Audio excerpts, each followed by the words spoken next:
दुनिया के ऐसे अजीबोगरीब फर्नीचर्स जो आपने आज से पहले कभी नहीं देखे होंगे, आज देखेंगे। ये बुलडोजर से इतनी सारी महंगी बाइक्स को क्यों कुचला जा रहा है और अमेरिका और जापान क्यों चाहते हैं कि इंडिया एक ताकतवर देश बन जाए, जानेंगे वीडियो के लास्ट में। नंबर 10। आप सबके घर में फर्नीचर जैसे कुर्सियां, सोफे आदि तो होंगे ही, पर क्या आपके घर में ऐसा कोई फर्नीचर है जिसे आप अपने हिसाब से शेप देकर इस्तेमाल कर सकते हैं? चलिए आज हम आपको ऐसा ही एक फर्नीचर पीस दिखाते हैं। हम बात कर रहे हैं इस वीडियो में दिखाए गए फर्नीचर पीस की, जो कि कुछ इस तरीके का दिखाई देता है। आप इसे चेयर की तरह इस्तेमाल कर सकते हैं, कुछ इस तरीके से इसे खींचकर इसे सोफा बना सकते हैं और साथ ही आप जैसा चाहें वैसे शेप का सोफा इस फर्नीचर से क्रिएट कर सकते हैं। अगर आप इसे फ्यूचर का फर्नीचर कहेंगे तो भी कुछ गलत नहीं होगा, क्योंकि आने वाले टाइम में फर्नीचर पर भी टेक्नोलॉजी का काफी असर देखने को मिलेगा। नंबर 9। बुलडोजर को वैसे तो हैवी लिफ्टिंग करने और खुदाई करने के लिहाज से डिजाइन किया गया था, पर अब इसका इस्तेमाल लोगों के घर और व्हीकल्स तोड़ने में भी किया जाने लगा है। पर भारत इकलौता ऐसा देश नहीं है जो कि बुलडोजर चीजें तोड़ने में इस्तेमाल कर रहा है। अब अमेरिका भी इस लिस्ट में शामिल हो चुका है। हाल ही में न्यूयॉर्क के सिटी पुलिस डिपार्टमेंट ने मेयर एरिक एडम्स के कहने पर 100 के आसपास डर्ट बाइक्स और ऑल टेरियन बाइक्स को कुछ इस तरीके से कुचल डाला। ये वो बाइक्स थी जिन्हें पुलिस ने ट्रैफिक रूल्स तोड़ने की पनिशमेंट के रूप में जब्त किया था। आपको बता दें कि तोड़ी गई सभी बाइक्स की कुल कीमत करोड़ों में जाती है। नंबर 8।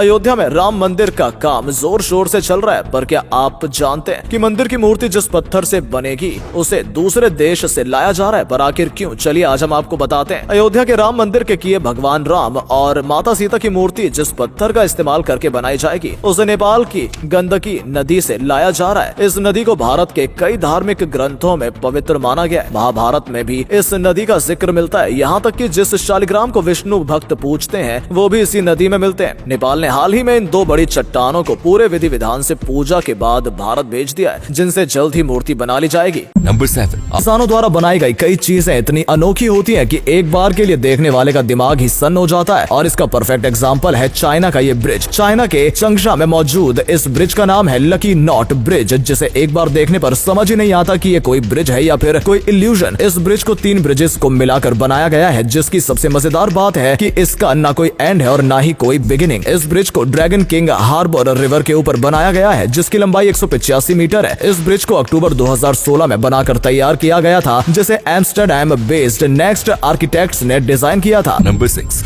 आपने अक्सर नोटिस किया होगा कि लगभग सभी फोन्स में कैमरा लेफ्ट साइड पर आता है, पर आखिर क्यों? चलिए आज आपको बताते हैं। शुरुआती टाइम में जब फोन बनाए जाते थे तो कैमरे को बीच में दिया जाता था। ऐसे में फोन को पकड़ते हुए कैमरा उंगलियों के बीच में आता था, जिसके चलते कैमरे का लेंस खराब हो जाता था। और इस चीज को देखते हुए आईफोन ने सबसे पहले लेफ्ट साइड में कैमरा देना शुरू किया। जैसा कि आप जानते हैं कि ज्यादातर लोग राइट हैंड से फोन का इस्तेमाल करते हैं, तो लेफ्ट साइड में कैमरा आने के बाद कैमरा फोन इस्तेमाल करते हुए उंगलियों से प्रोटेक्टेड रहने लगा, जिसकी वजह से लोग फोन में लंबे टाइम तक अच्छी फोटोज और वीडियोस ले पाते थे। और इसी चीज को देखते हुए बाकी सभी कंपनीज ने भी कैमरा लेफ्ट साइड में शिफ्ट कर दिया। क्या आपने कभी ऐसा कोई फोन इस्तेमाल किया जिसका कैमरा मिडिल में रहा हो? फोन का नाम कमेंट्स में लिखकर जरूर बताएं। नंबर 5। हमने पहले भी कई बार कहा है कि वॉक हेल्थ के लिए काफी ज्यादा जरूरी होती है, पर कितना जरूरी होती है ये अब एक स्टडी ने साबित कर दिया है, जिसके बारे में आज हम आपको बताएंगे। हाल ही में मोलेक्युलर साइकेट्री नाम की एक जर्नल में पब्लिश हुई एक स्टडी की माने तो रोज 1 घंटे की वॉक से ब्रेन में स्ट्रेस क्रिएट करने वाले रीजन की एक्टिविटी कम हो जाती है, जिससे मेंटल हेल्थ को अच्छा किया जा सकता है। पर ध्यान देने वाली बात यह है कि वॉक नेचर में होनी चाहिए, ना कि आपके शहर की सड़क पर। नंबर 4। आजकल के बच्चे किताबें पढ़ना छोड़कर गैजेट्स चलाने पर ज्यादा ध्यान देते हैं। ऐसे में उनकी हेल्थ को तो नुकसान होता ही है, साथ ही उनकी पढ़ाई में भी मन उठने लगता है। और इसी समस्या को ध्यान में रखते हुए बुल्गारिया की सरकार ने पब्लिक पार्क्स में कुछ इस तरीके से बुक बेंचेस इंस्टॉल करवाई हैं। इन ब्रांचेस पर कुछ इस तरीके से इंटरेस्टिंग टेक्स्ट्स और फोटोज बनाए जाते हैं, ताकि इन्हें देखकर बच्चों के मन में किताबें पढ़ने के ललक जगे और वो गैजेट्स को छोड़कर किताबों पर ज्यादा ध्यान दें। Fact number 3। अपने हमारे शरीर का एक काफी शानदार हिस्सा होते हैं। क्या आप जानते हैं कि अगर लंग्स में किसी तरीके का डैमेज होता है तो ये उसे अपने आप रिपेयर कर लेते हैं? अब इसका मतलब ये नहीं है कि आप जमकर शराब और सिगरेट पिएंगे। खैर, ये बात हुई लंग्स की क्वालिटी की। अब आपको बताते हैं लंग्स से जुड़ा एक चौंकाने वाला फैक्ट। हमारे शरीर के छोटे से हिस्से में सिमटे लंग्स असल में इतने बड़े होते हैं कि अगर उन्हें बाहर निकाल कर जमीन पर बिछाया जाए तो ये पूरा एक टेनिस कोर्ट को कवर कर लेंगे। और अगले फैक्ट पर जाने से पहले इस फोटो को ध्यान से देखकर बताओ कि आपको कौन सा क्रिकेटर दिख रहा है। इससे पता चलेगा कि आपकी आंखें और आपका दिमाग कितना तेज है। आपको मिलते हैं 3 सेकंड। Fact number 2। आपने कई बार सुना होगा कि गिरगिट का विजन 360 डिग्रीज का होता है, पर आज हम आपको दिखाएंगे कि कैसे एक गिरगिट एक टाइम पर 360 डिग्रीज देख पाता है। इस वीडियो को ध्यान से देखिए। वीडियो में गिरगिट की दोनों आंखें एक दूसरे के ऑपोजिट काम कर रही हैं। जब एक आंख आगे देख रही है तो दूसरी पीछे देख रही है, और जब एक ऊपर देख रही है तो नीचे दूसरी देख रही है। अब आप जानते ही हैं कि कैसे गिरगिट की आंखों का इस शानदार कोऑर्डिनेशन उसके 360 डिग्री विजन का कारण बनता है। फैक्ट नंबर 1, भारत आने वाले 25 सालों में एक डेवलप्ड देश बन जाएगा। ये शब्द है पीएम मोदी के, जो उन्होंने इंडिपेंडेंस डे की स्पीच में बोले थे। पर क्या आप जानते हैं कि ऐसा सिर्फ मोदी जी नहीं बल्कि जापान और यूएसए भी चाहते हैं। पर आखिर क्यों? चलिए आज हम आपको बताते हैं। 2018 से जापान और यूएसए हर कोशिश कर रहे हैं कि भारत एक स्ट्रॉन्ग देश बने और डेवलप करे। इसके पीछे उनका अपना पर्सनल बेनिफिट भी है। जैसा कि आप सभी जानते हैं कि इन दिनों चाइना आधी दुनिया की सरदर्दी बना हुआ है। ऐसे में उसे काउंटर करना काफी जरूरी हो जाता है, और भारत अगर स्ट्रॉन्ग हो जाता है तो चाइना को काउंटर करना बाएं हाथ का खेल हो जाएगा। यही कारण है कि ये दोनों देश भारत को हर तरीके से स्ट्रॉन्ग बनाने की पूरी कोशिश कर रहे हैं। दोस्तों वीडियो अच्छा लगा हो तो इसे शेयर कर देना। ऐसा करने से हमें मोटिवेशन मिलता है और ज्यादा अच्छे वीडियोस बनाने के लिए। वीडियो देखने के लिए आपका बहुत बहुत धन्यवाद।